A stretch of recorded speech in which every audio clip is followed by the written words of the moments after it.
Добро утро на всички! Радваме се, че можем да бъдем заедно отново, макар и в това зимно време, но щом като има топлина в сърцата, значи всичко е наред. Ефесяни 3 глава 14 стих. Поради това аз прекланям коленете си пред Отца на нашия Господ Исус Христос, от когото носи името си всеки род на небесата и на земята, да ви даде, според богатството на Неговата слава, да се утвърдите здраво чрез Неговия дух във вътрешния човек, чрез вяра да се всели Христос във вашите сърца, така че, коренени и основани в любовта, да бъдете в състояние да разберете заедно с всичките светии каква е широчината и дължината, височината и дълбочината, и да познаете Христовата любов, която превъзхожда всяко знание, за да се изпълните с цялата Божия пълнота. Нека сега да пеем една песен заедно.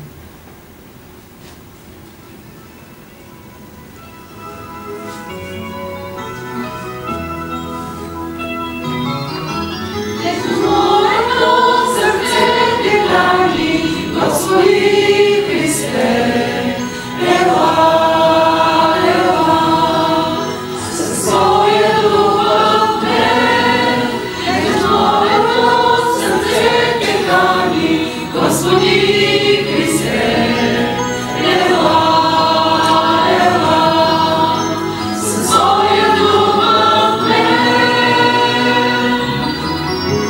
Аз те почитам, прекланям се пред теб, моята душа.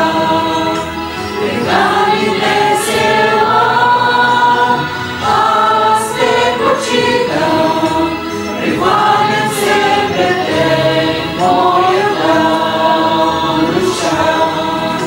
Прекани днес ела, на където ни погледна виждам Твоите добри дела, Боже мой. Само Те обичам, само Те желая аз. Моето сърце жадува Те. На където ни погледна виждам Твоите добри дела, Боже мой. Само Те обичам, само Те желая аз. Моето сърце жадува Те. Аз те почитам, прекланям се пред Теб, моята душа. Прекани днес ела, аз те почитам, прекланям се пред Теб, моята душа. Прекани днес ела, прекани днес ела, прекани днес ела.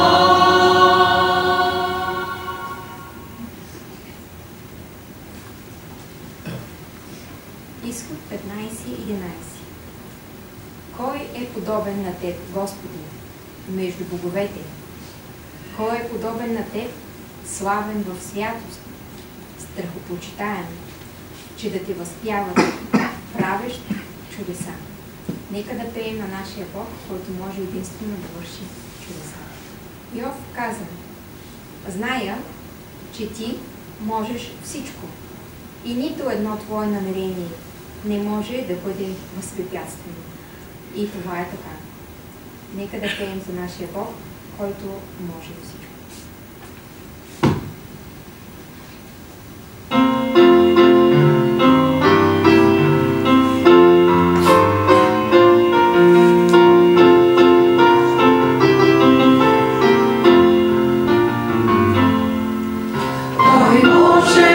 Той може, аз знам.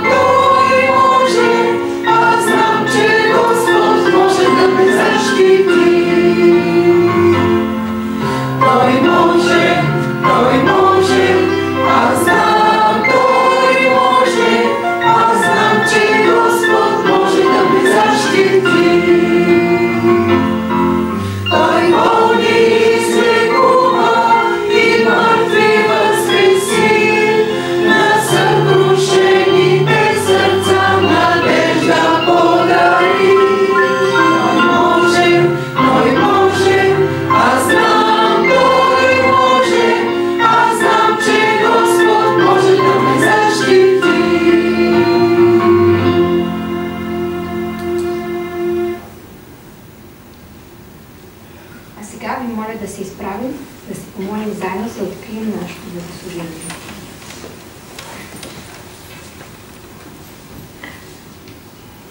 Велики и святи Господи, Създателю на всичко около нас и самите нас, благодарим Ти, че си ни извикал към живот и съществуване. Моля Те сега да присъстваш между нас със Святия си Дух, с ангелите си и да помогнеш на всеки един, който не можа да дойде поради някаква причина. Моля Те специално да излекуваш Ники, да бъдеш с Нели и да им даваш Твоето присъствие, Твоя мир и Ти единствено можеш да направиш това в техния живот. Моля Те за всички, които са болни и не можаха да дойдат, да ги притигнеш също и да ги излекуваш и да могат отново да дойдат при Теб. Оставяме всичко в Твоите ръце, за прослава на Твоето име. Амин. Бог е добър. През цялото време. Дали? Знаете ли колко интересно, когато знаеш за какво ще говориш, в сряда вечер темата ти е готова и си казваш, имам 2 дни да правя каквото си искам, в четвъртък си е довършил, обаче нещо те кара да гледаш някакви видеа, които дори няма да ти трябват. И в петък вечер се оказва, че всъщност това, за което си готвил цяла седмица, не можеш да го използваш. Може би забелязвате промените в църквата, къде е проектора, къде са камерите, живото предаване. Благодарим на всички, които тази седмица работиха по този проект. Този проект бе завършен.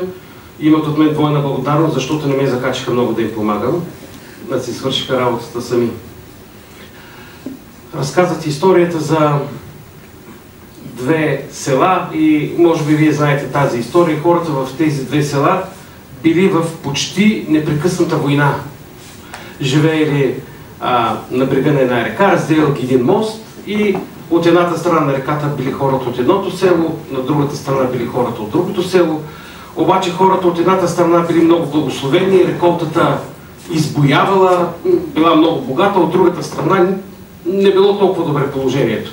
И тези хора, които не се чувствали така много благословени от Бога, се вдигнали на война срещу хората от съседното село. Може би много от вас знаят тази история. Започнали да се бият и битката станала така доста ожесточена, докато накрая попитали какво искате, защо ни нападате. Ами искаме костите на светеца, който е във вашето гробище. И добре, айде няма да има война, вземали костите на светеца, преместили ги в другото село и на следващата година реколтата в това село. За други ли да говоря? Добре. И на следващата година, ако сте чели тази история, знаете, че селото, което взимало костите на светеца, имало много голяма реколта. А тези от другия край, от другия бряг, реколтата им била много лоша. Какво се случило, може ли да се досетите? Сега, тези от тази страна тръгнали на война срещу другите. И те ги попитали, защо тръгвате на война? Искаме си обратно костите на светеца. И така дали им ги. На следващата година картината се повторила. Хората разбрали, че не могат всяка година да воюват за костите на светеца и стигнали до споразумение. Всяка година, четна година костите ще бъдат при нас, при всяка нечетна ще бъдат при вас. И всяка година местили костите на светеца. Да, обаче една година, докато се случвала тази церемония, оттам минал визирът на тази област или управителят, видял той процесията и ги попитал какво става. Какво става, казали ти? Ами ние се разбрахме, че ще местим костите на този светец всяка година. Съответно визирът сметнал, че това не е правилно. И казал, но този светец как ще умести костите всяка година? Това не е уважение към него. Колко от вас знае тази история? Но доста хора я знаят, предполагам. И визирът казал, аз вземам костите и ще ги отнеса в столицата, където ще ги сложа в специален саркофаг. Така приключила войната. Въпросът, който искам да си зададем днес е, хубаво ли да имаме един такъв светец в нашия дом? Светец или някаква мощ или нещо, което като го докоснеш и ти изпълнява всички желания. Докосваш го и му казваш, слушай, имам нужда от нова кола. и след 2 дни пристига бележка от почтата или по иконт, починал ти е чичо в Америка и ти е оставил наследство от 10 милиона, плюс автомобил. Или пък си болен, докоснеш това нещо и всичко се променя. Историята, за която искам да си говорим днес, е записана в Новия Завет. Ще ви помоля да отворим заедно Библиите си на Евангелието от Йоан, 5 глава. И след това имаше един юдейски празник и Исус отиде в Ерусалим. А в Ерусалим, близо до овчетата порта, се намира капалня, наречена по-еврейски Витезда, която има 5 двери.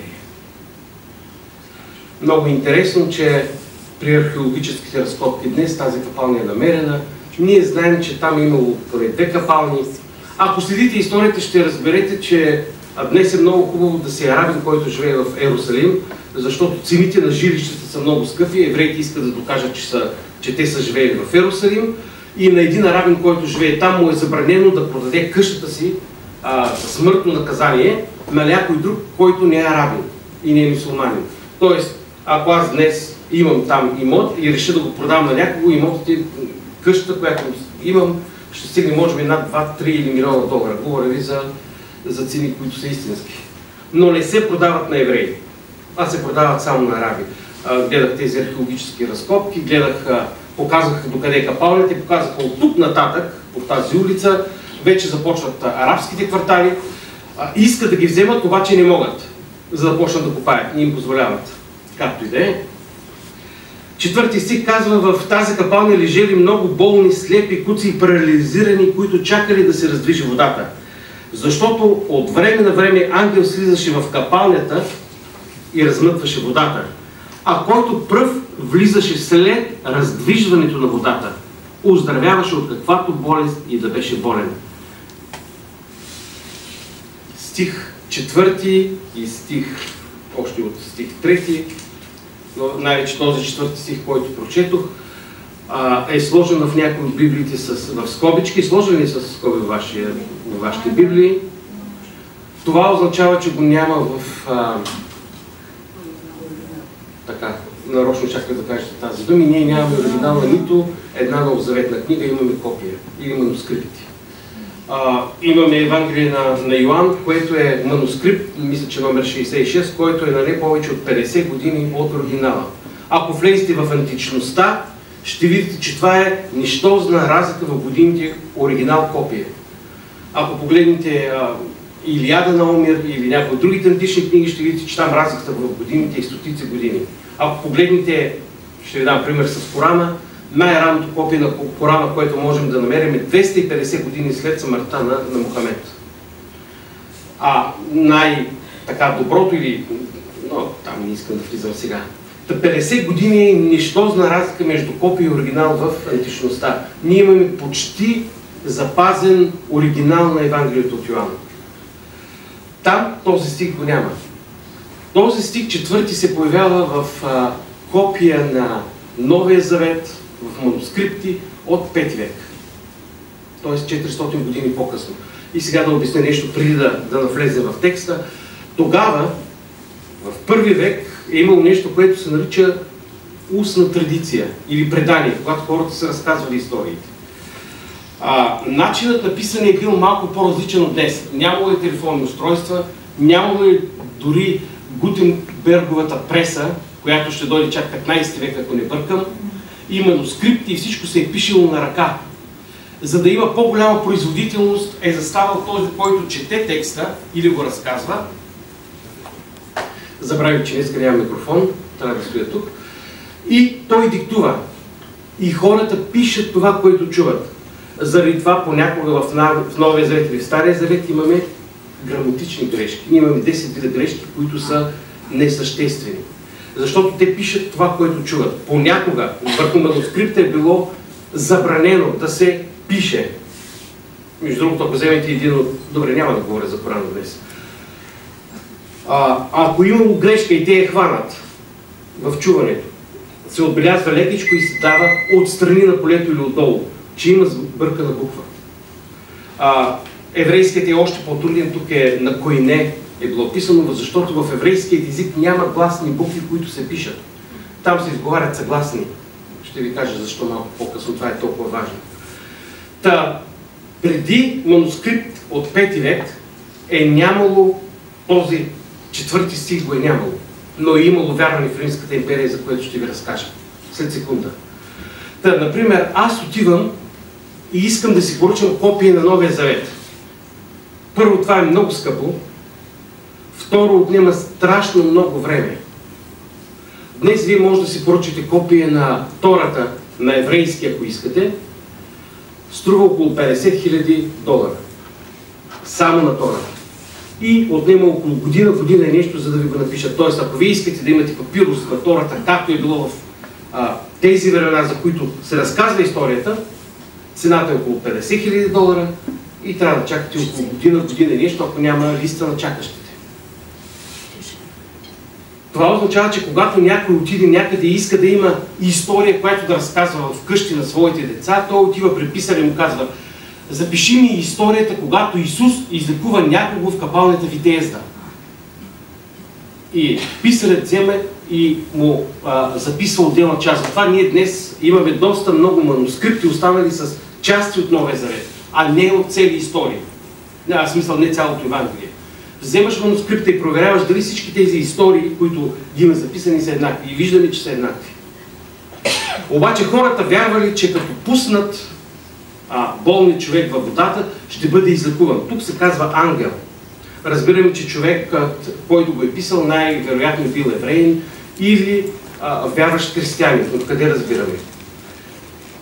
В цялата Римска империя е имало страшно много такива извори, които хората смятали, че лекуват.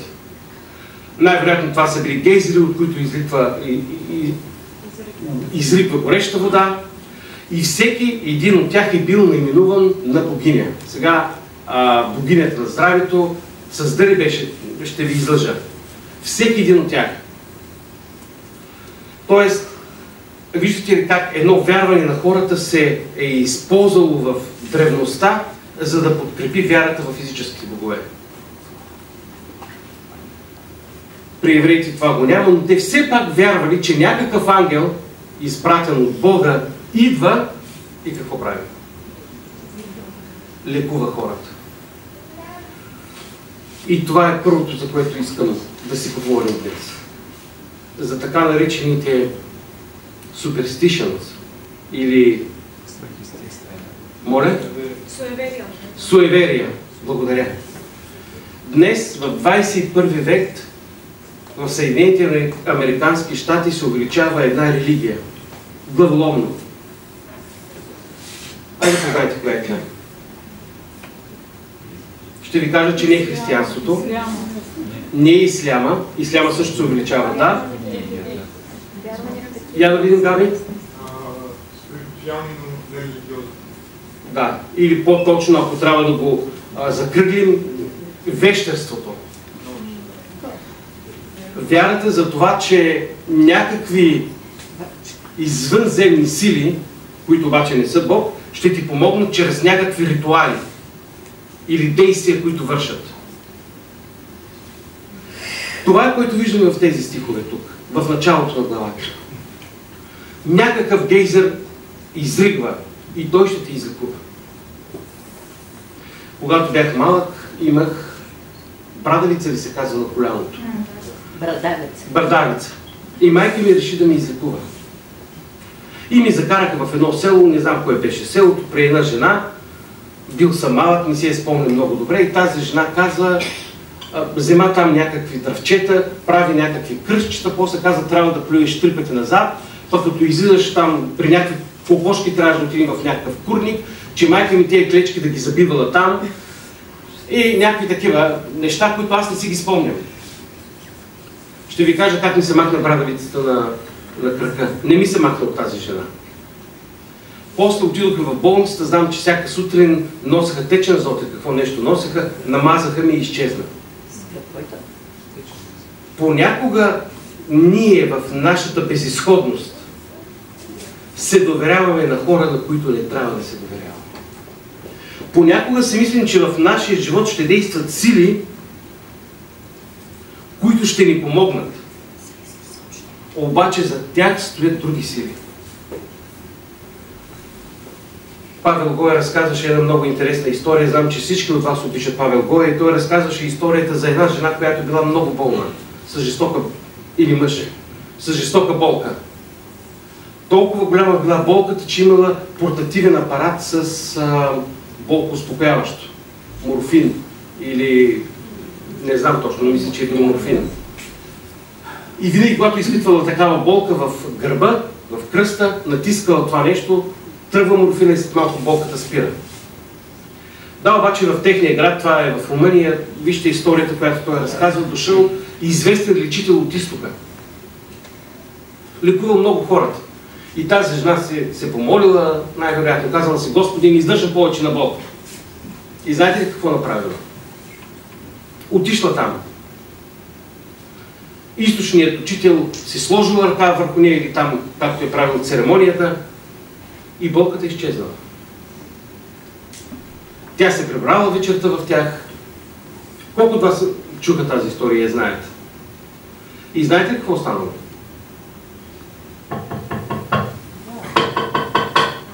По стените започнало да се чука. Да се чуват шумове. И както много често се случва, когато имаме проблем, какво правим? Звъним на пастора. И съм леко ядосан да кажа, защото с много хора разговаряхме през месеци и през годините, откакто сме тук, и им казваме: не правете това, не правете това, не правете това. Това не е право пред Бога. Много хора са ми казали: добре, и правят каквото се знае. Второ, аз искам да чуя Божия глас, Бог да ми говори. Абе, човек, тук съм с Библията и ти казвам какво да правиш. Омръзна ми да ми казвате какво да правя и как да живея. И като дойде проблема, първото, което чуваме е: къде беше Бог? И звънят на пастора. Има проблем. Не имаш. Няма как да нямаш.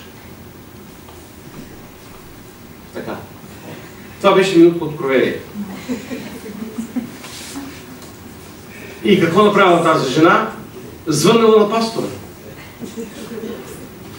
И Павел го е казал: разкажи ми по-подробно какво стана. И тя: така направих, така направих, така направих. Всичко е логично. Болката се махна, слава на Бога. И той: каква слава на Бога? Ма ти каза, си отишла при дявола. И затова болката ти е изчезнала. И заради това чуваш чукането по стената. Ще се помолиш. Не си спомням дали той отива при нея. Отива, помолват се. Бог да я освободи. Каза: чукането спря. И болката се върна. И той е казал: за да имаш тази болка, има причина.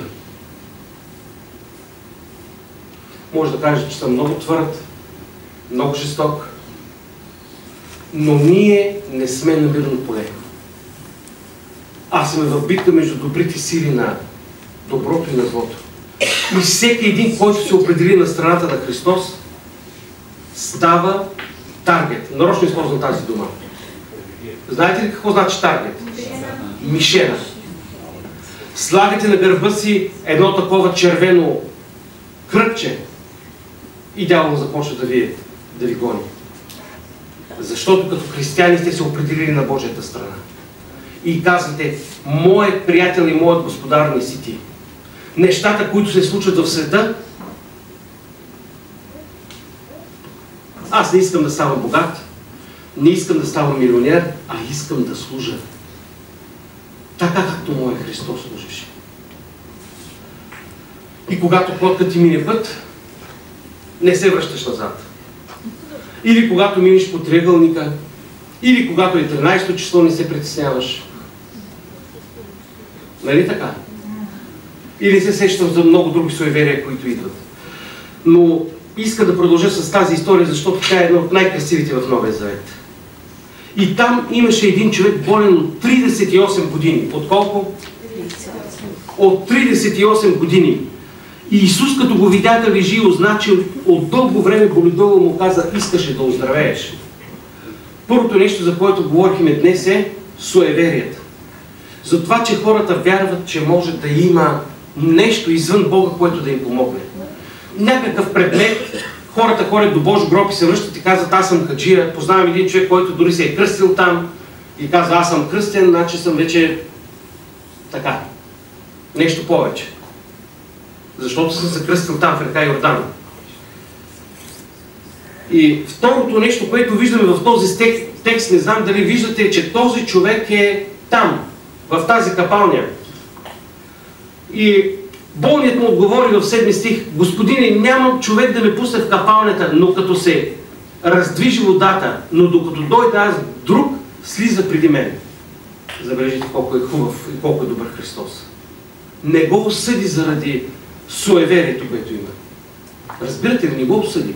Задайте му въпрос. Исус много обича да задава въпроси, за да разбере как се чувстват хората, какво става с тях, за да влезе в ситуацията им. И какво разбира от тази ситуация? Че е болен. Ма той е ясно, че е болен, той го вижда. А какво разбира?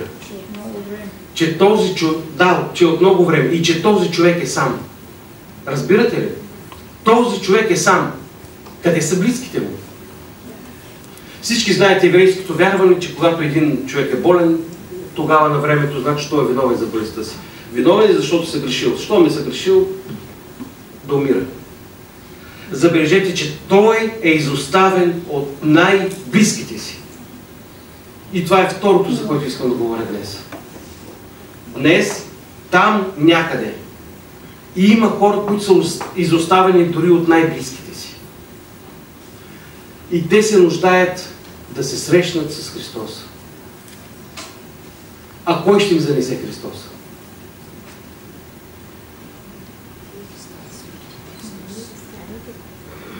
Нали? Виждаме какво е отношението на близките, но аз ще завъртя. Да, той е изоставен. Но искам да продължа историята. Когато нашите близки са болни и се нуждаят от нас, в Северна Америка стана много популярно това нещо, когато някой от твоите близки е болен, дори с деменция. И сега не коментирам дали е правилно или не. Оставяш ги в старчески дом, заключени и ходиш да ги посещаваш веднъж на 3 месеца, на 5 месеца, колкото имаш. Когато работих в такава болница, защото знаете, че работих дълго време, и това не е секретна информация, мога да я споделя, имахме си папки с всеки един човек, ако получи сърдечен арест, как да отреагираме към този човек. И имаше, на които, те бяха на различни групи, има 2 групи, на които се казва, близките са казали да не му се оказва никаква сърдечна помощ и да не му се дават никакви лекарства. Разбирате ли? Какво означава това? Тоест, някои казаха, ами той вече е готов, и съм разговарял с деца на такива родители, някои от тях 90 годишни, някои по-малки, казваха, те вече са готови да преминат нататък. Което за мен е странно, защото идвам от друга култура. Но за тяхната култура явно това е нормално. Те са готови да преминат нататък. И когато се случи нещо, ти гледаш, мога ли да помогна на този човек или не мога? Защото ако тръгнеш да му помагаш без съгласието на роднините, тогава ти си в големи неприятности. Благодаря на Бог, че ми се случи само веднъж да се наложи да помагаме на хора. Както и да е, това е друга история. Какво е отношението ни към близките? Дали ги изоставяме? Ако имат някакъв недъг или ако са различни от нас, помислене, говорене, поведение, разбиране, отношение дори към нас, отношението към близките. И това всъщност показва разликата, според мен, на какво ниво сме в християнския си живот. Защото всеки може да каже, аз съм християнин. Ма дай да видя как се отнасяш с твоите близки. И тогава ще разберем. И тогава Исус го погледна, попита му и го попита, искаш ли да оздравееш? Това са едни от най-красивите думи. Значи в вярата, когато пишете есета, не трябва да се използват абсолютни изрази. Абсолютен израз е най-красивият израз, например. Или това е най-високата планина. Това са абсолютни изрази, които не е добре да се използват.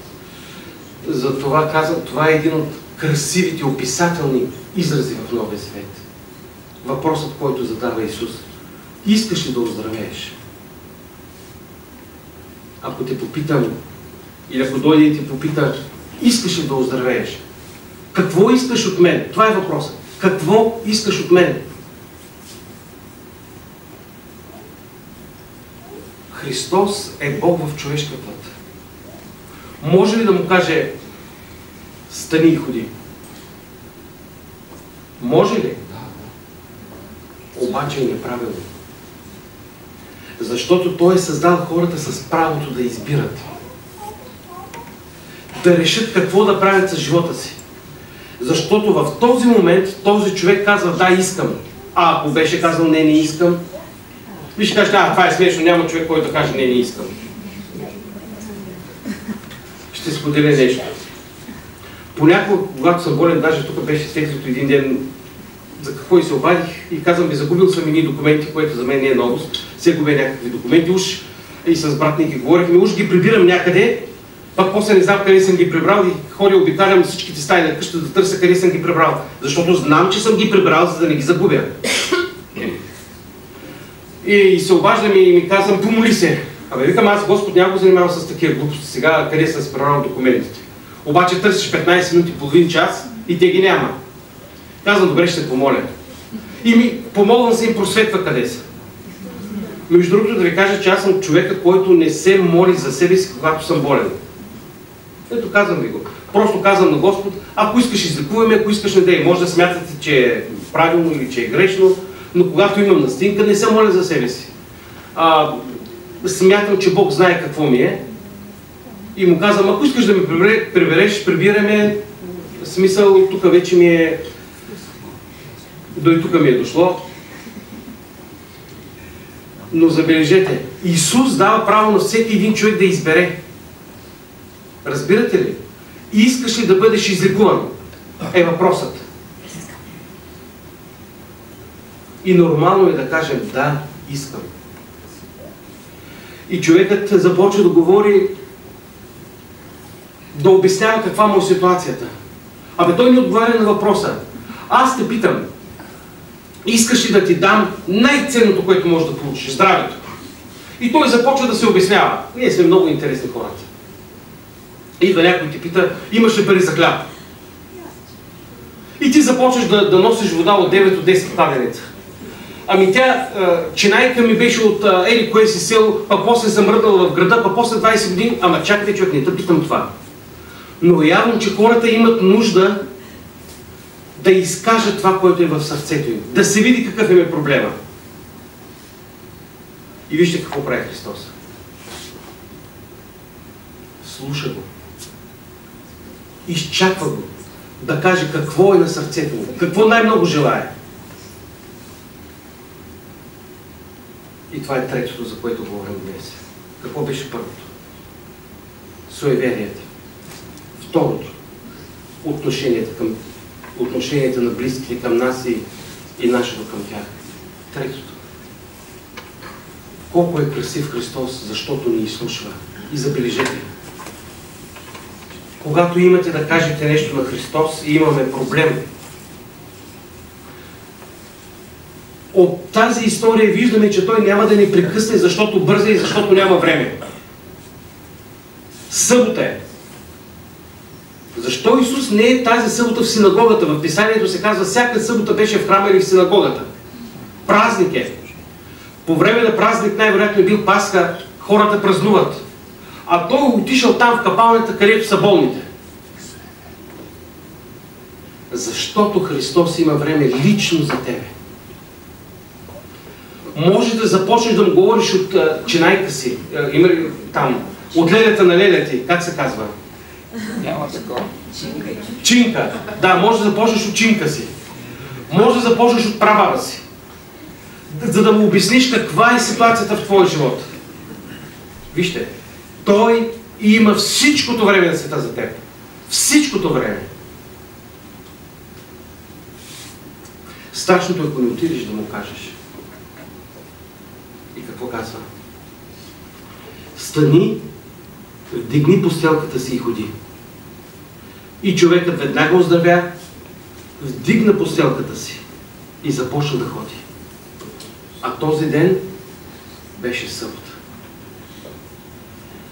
Спомнете си кога Бог създаде хората. На 6-тия ден. А 7-тия ден бе ден. Добре, за почивка. За какво още? За общуване. За празнуване. Какъв по-хубав момент от живота на този човек може да е този, ако не в събота? Защото той ще може да празнува. Всъщност, когато идва Исус и го излекува, той му дава едно ново начало на неговия живот. Ти до тук беше болен 38 години. От тук нататък ти започваш чисто с мен. Има две истории, които искам да ви разкажа. Едната е историята на моята майка. А другата е историята, която съм ви разказал на едно момиченце. Много пъти, даже мисля да я доскоча. Знаете историята за това момиченце, което беше тук, на нашите приятели от Канада, за които лекарите казаха, че няма да се роди. Правете кюртаж. Между другото, с нощи, които слушахте Мария Коева, слушахте ли в Радио Светлина?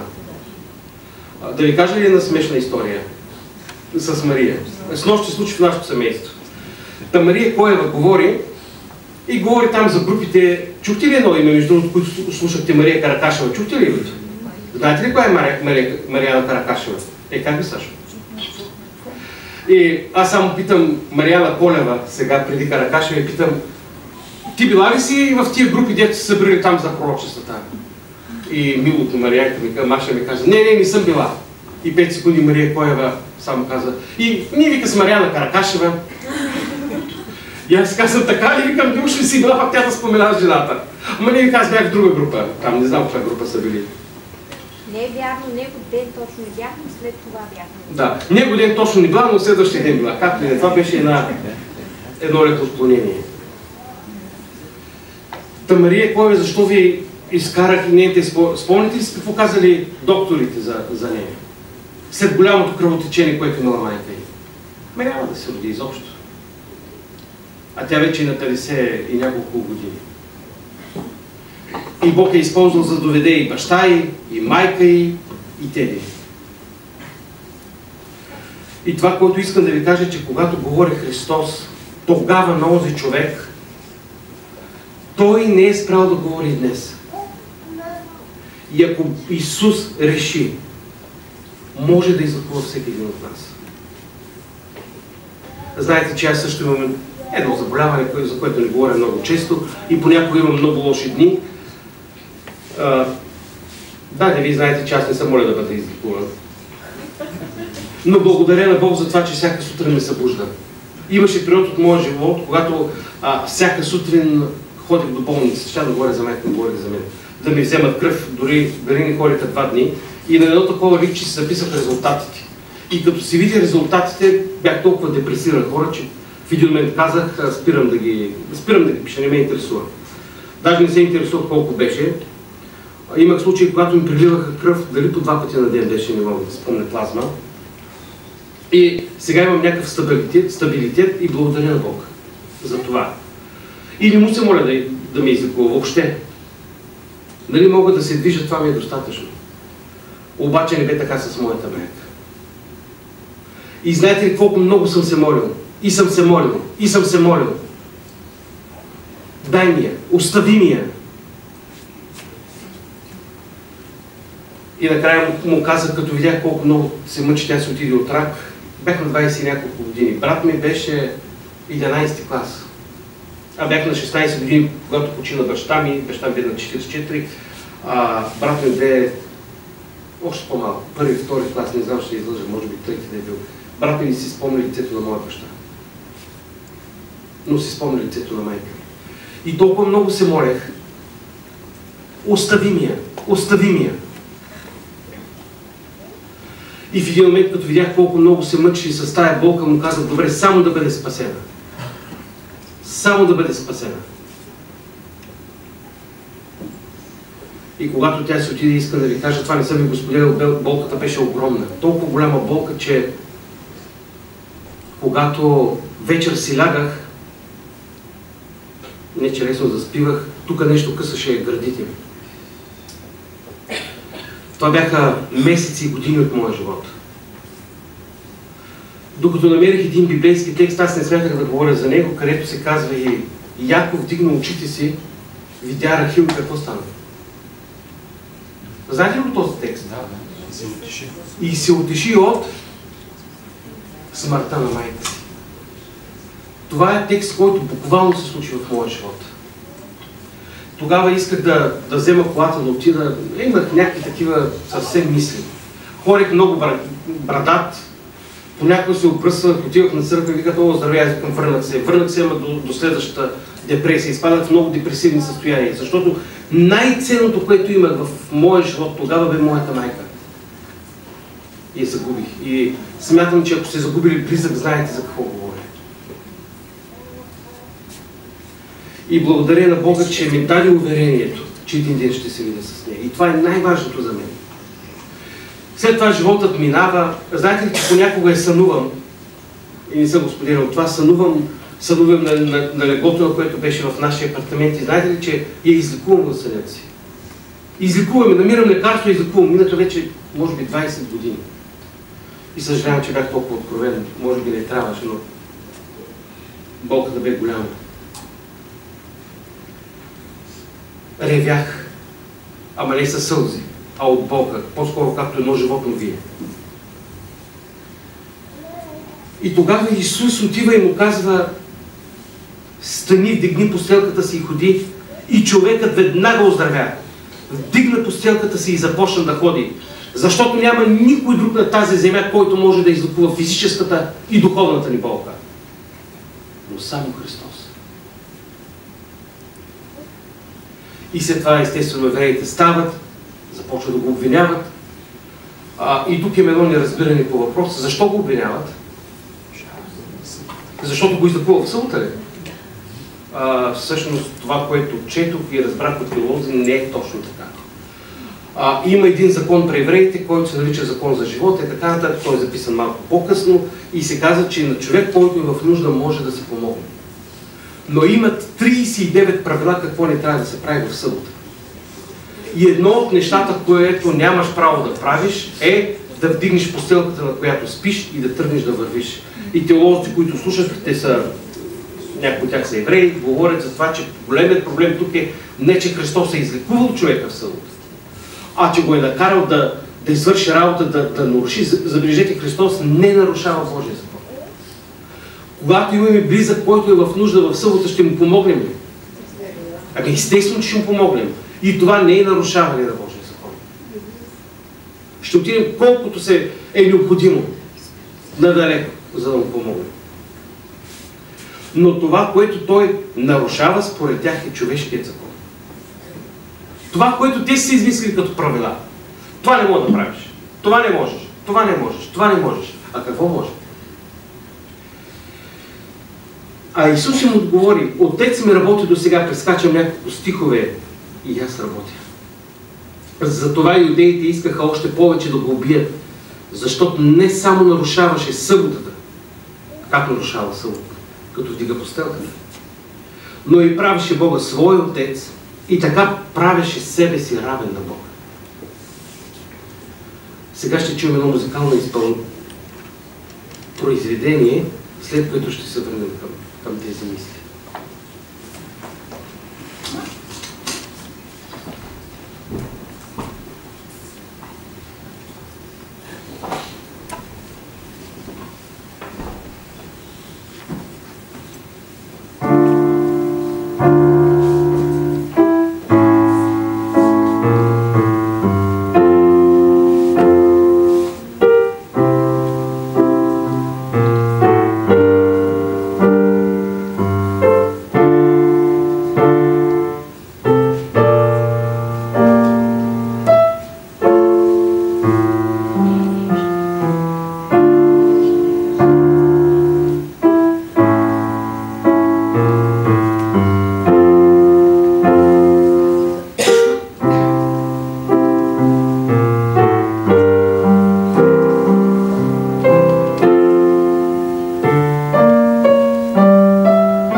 Днес си говорихме и заглавието на темата беше, не знам дали го споменах, когато Исус е наблизо. И говорихме за няколко неща. Суеверията в нашия живот. Отношението на близките, нашето към тях, най-вече, и тяхното към нас. Говорихме, кое беше третото нещо? Когато Исус ти зададе въпроса, искаш ли? И че всеки един има право да отговори, както реши на Исус. Но да вземе време, за да разговаряме с Него. И ви разказах историята, когато имах малко здравословни проблеми. И знаете ли, че може би някой ще си зададе въпроса сега, добре ти казваш да не бъдем суеверни, да не се полагаме на амулети и на други такива неща. А има ли в Библията описан някакъв друг метод? Има, всички го знаем. Ако се спомняте в Евангелието на Марко, точно след историята за Джериас, в следващата глава, Яир, в следващата глава се говори, че учениците се върнаха и какво? Казаха как помазвали хората. Спомняте ли си? И ги излекували, като полагали ръце на тях. И това е текста, който всички знаем и който ми направи впечатление в Яков 5 глава. Се казва така: зле ли страда някой от вас, нека се моли. Весел ли е някой, нека пее хваление. Забележите, тук църквата е заедно. Ние сме заедно. Болен ли е някой от вас, нека повика църковните презитери от църквата. Нека се помолят над него и го помажат с елей в Господното име. И се спомням, когато бях болен, решихме, аз даже не исках много, но решиха да се съберат църковните презитери на църквата, в която бяхме. Събраха се преподаватели, професори по Стар Завет. Аз бях сложен в средата, но обиколиха ме около 30 и няколко човека. И това е как се извършва помазването. Сестра Лора, ние бяхме по-малко в тях. И случаи сме имали в нашия живот, когато сме завършвали помазване и се е случило изцеление. А понякога не се е случило, защото Бог е този, който решава. И не го казвам като оправдание. Той е, който решава какво ще се случи. И може би съм ви разказал в тази история Кевин Борел, който ми е много голям приятел и е професор по Стар Завет и археолог, беше един от тези, които застана най-близо до мен. И съм коленичил, не си спорям дали те бяха коленичени, си сложил ръката на мен. И ми помазаха. Тук каза да се помаже с елей, когато е болен някой от вас. И започна да прави така. Молим се, аз съм затворени очи, молят се всички, той се моли и той ме натиска. И каза: Господи, изцели го. И ме натиска, и ме натиска, и ме натиска. Разказвал ли съм ви тази история? И ме натиска с такава сила, сигурно после ми остави синина, вижда се, че той иска да ме излекува.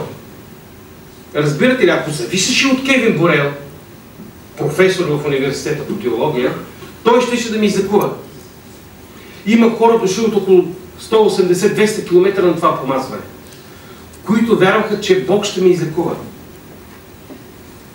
И след 2 седмици, като отидох в болницата, трябваше да има операция и като хукнаха да бягат лекарите и сестрите, защото показателите им бяха толкова добри, че те казаха: не мога да правим операция, първо трябва да се правят кръвопреливания. И може би тогава някой ще си зададе въпроса: защо, Господи? Искам да ви кажа, че аз много харесвам историята на Йов. Но я харесвам до преди последната глава. Разбирате ли? Защото в последната глава се говори как Господ бил възмездил Йов за загубите му. Ама не, мен това не ми трябва. Разбирате ли? Не искам да ме възмездяваш за загубите, които съм понесъл в Твое име. Мен не стига историята да свърши до там, че Бог му се явил, задал му и въпросите. Спомните ли си, на английски те са 86 въпроса. И знам, че всеки сме различни, някой ще каже: да, трябва да ме възмезди Господ. Как ще възмезди за децата, които са загубил с още 10 деца? Аз това не го разбирам много. За мен тая последна глава няма значение. За мен има значение, че Бог му се е открил и му е говорил. И му е казал: ти си мое чедо. Излекувам те от раните ти. Край. Оттам нататък не ти искам богатствата, не ти искам парите. Нали ти съм ти чадо? Чадо съм. Ще дойдат ли трудности пак в моя живот? Може ли да ми обещаеш, че няма да дойдат? Ами ще дойдат. Един ден ще остарее ли? Йов остарял ли е после? Ще се отида ли от тази земя един ден? И тогава не ми трябва. Искам да знам, че съм с тебе. И така изповядайте един на друг греховете си и молете един за друг, за да оздравеете. Защото голяма молитва, голяма сила има усърдната молитва на праведния. И не казвам, че Бог няма да подейства в конкретни случаи, защото Той е суверенът, който решава. И вижте какво каза Христос в Евангелието на Ян 5 глава. Правеше Бога свой Отец и направи себе си равен на Бога. Искам да ви пусна сега, той жени ще го пусне едно видео на английски език. Някои от вас няма да разберат, и чакай само да кажа две-три думи. Някои от вас няма да разберат какво е това видео, аз после ще ви го кажа. Това е най-доброто видео, което гледах тази седмица. Думите на Бог, името на Бог е съставено от 4 букви. На английски език. Се нарича Transliteration. Този човек ще обясни какви са тези букви. Забележете, че в еврейски език няма гласни. Аз ви го казах това преди малко. Той ще каже нещо интересно и след това ще заключим. Хайде да го чуем, ама после да чуем. How do you pronounce YHWH when there is no vowels? To say it correctly, you don't use a tongue. And you can't close your lips. So his name imitates the natural act of breathing as you inhale and exhale. So this is how YHWH sounds like.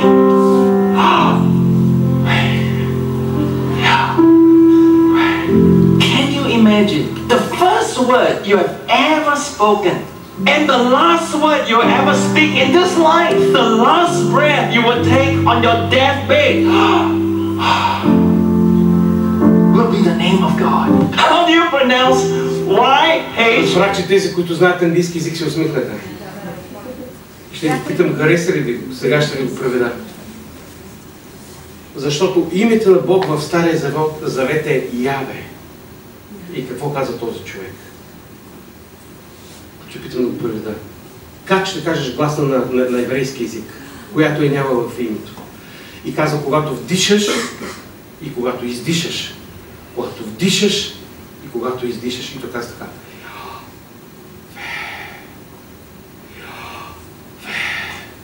Всеки път, когато вдишаш и издишаш, ти казваш името на твоя Бог. И името му е Яве. Първото нещо, което си казал, когато си дошъл на тази земя, е името на твоя Бог. Последното нещо, което ще кажеш, когато въздухът вече напуска твоите дробове, е името на твоя Бог. И ние в Стария Завет го знаем като Яве, а в Новия Завет като Ишуа, Емануел. И затова искам да ви окуража днес. Не се подавайте на суеверие. Няма значение какво е отношението на близките ви към вас. Няма значение какво ви се случва в живота. Добро или лошо. Защото с всяко вдишване и издишване казвате името на вашия Бог. Името на нашия Бог. И забележете, каквото и да се случи, Той няма да ни изостави. Защото името му, казва в Евреи, записано в сърцата ми. Мой Исус. Ваш ли е? Амин. Сега ще помолим заедно. Моля да се изправим.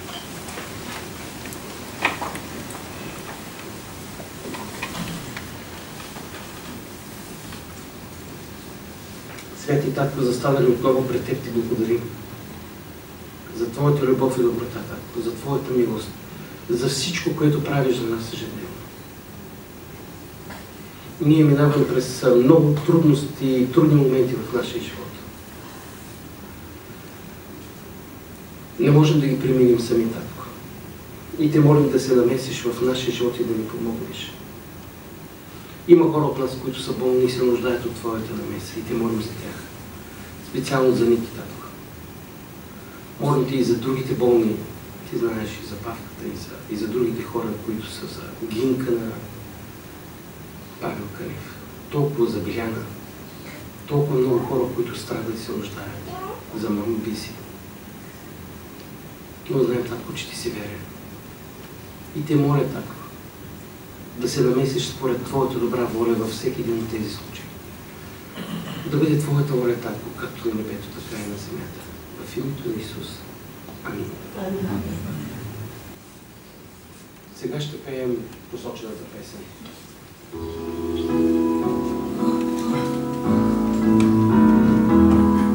Мили Татко небесни, ти запазени нощ, няма да ни забравиш, винаги си до нас.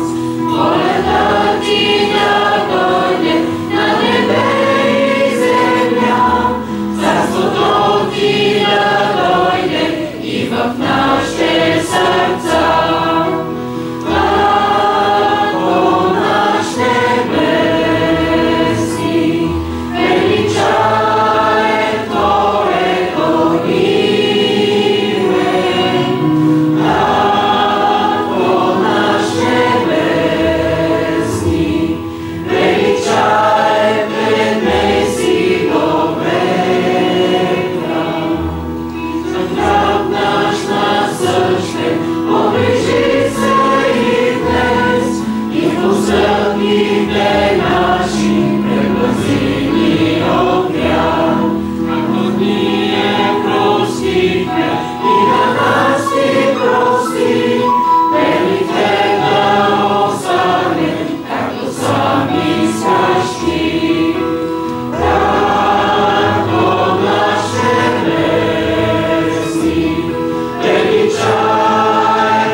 Сега днеска ще ви разкажа историята, Павчо, за един мъдрец. Сигурно знаете тази история, майките и баща ти са ви я разказали много пъти, но аз пак ще ви разкажа. Идеята на тази история е, че знанието е много важно. Важно ли е да знаеш неща? Например, важно ли е да знаеш как да се смениш маслото на колата? Не, ако имаш пари, ще го дадеш механика, ще го смени. Ама ако ти угасне кружката и няма електричар, хубаво ли да знаеш как да се смениш кружката? Така. А да сечеш дърва в гората без да ти види лесниче? Моля. Това ли трябва да го знаеш? Сега ще ви разкажа една история. Имам 7 въпроса, Павчо, на които който отговори правилно на въпрос, получава награда. Така. Историята е следната за един мъдрец. Вие знаете тази история. И в едно царство царя имал голям проблем. Нападали го някакви врагове или имало икономическа криза, не знам, това е така модерна дума, т.е. хората нямало какво да ядат. И извикал мъдреца и му казал какво да направя. И мъдрецът му казал това и това. А каква награда ще искаш, нали? 50 жълтици. 50 жълтици. И му отсякал главата. Да, обаче минало се ли минало, кризата се повторила. И какво да прави? Няма никой мъдър в царството, те му отсекли главата. Няма никой мъдър в царството. И казал, какво да правим? Ами те казали, мъдреца има син, който дори е още по-мъдър от баща си. И какво ще правим? Дай ли ще отидем да попитаме сина на мъдреца. И обаче мъдреца малко, сина на мъдреца по-мъдър от баща си се оказва, му казва, слушай царю, искам, и царя го пита, искам, каза да ми дадеш тук писмена гаранция с печат, че няма да ме убиеш. И събрал там всички министри, ще го направиш ли? Царя казал да. И царя го пита сега, какво искаш? Каза, аз не искам много, каза пари, искам да донесеш главата на баща ми, дет се отсякал, да я сложиш на една везна, а от другата страна каза, ще слагаш жълтици, докато се изравнят везните. И царя си помислил, тя е на глава колко тежи? Колко тежи на глава според вас? 2-3 кг. 2-3 кг. Колко там ще сложат 10-12 жълтици, те ще изравнят везните. Предполагам, че повече от вас се знае тази история. Павчо, ти знаеш ли я? Добре, Ани, ти знаеш ли я? Знаеш я? Ти си умничка. И какво се случва? Дава той съвет, разрешава се кризата и рече да изпълни. Вземали главата на бащата, сега не ме питайте в приказката, тя е оцеляла в това много време.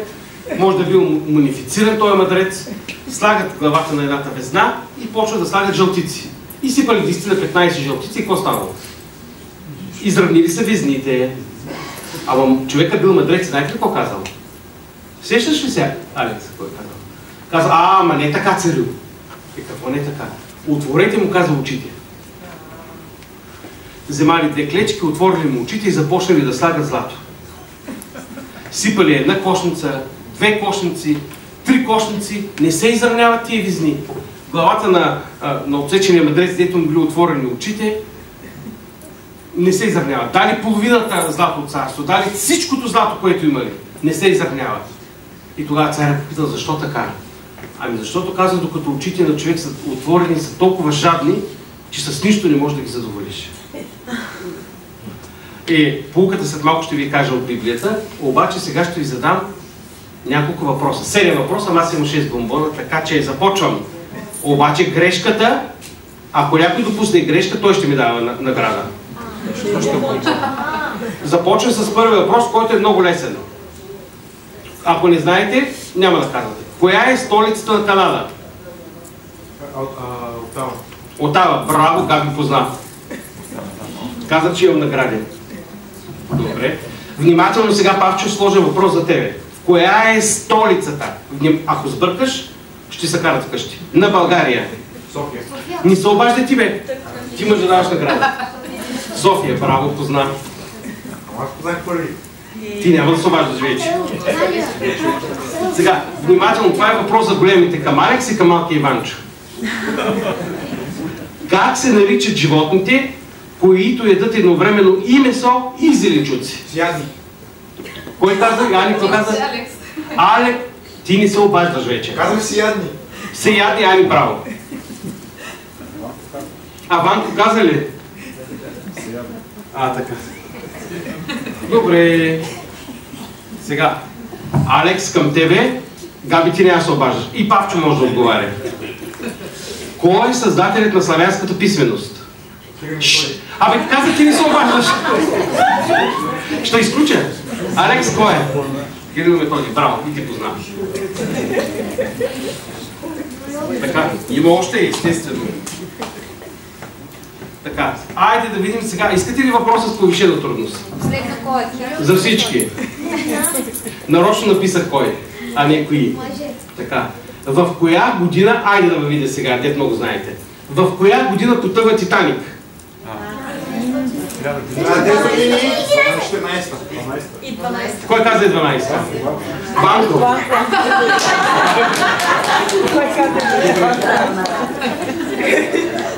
Сега внимателно, бомбоните свършиха, но имам още 2 въпроса. Медицински. Коя е най-голямата кост в човешкото тяло? Гръбнака. Не позна? Бедрената. Тъзобедрената. Така. Това и никой не позна. Аз познах светлана. Те ли? Няма бомбон, обаче. Добре. Сега един религиозен въпрос. Кой е бащата на всички богове според семитските народи?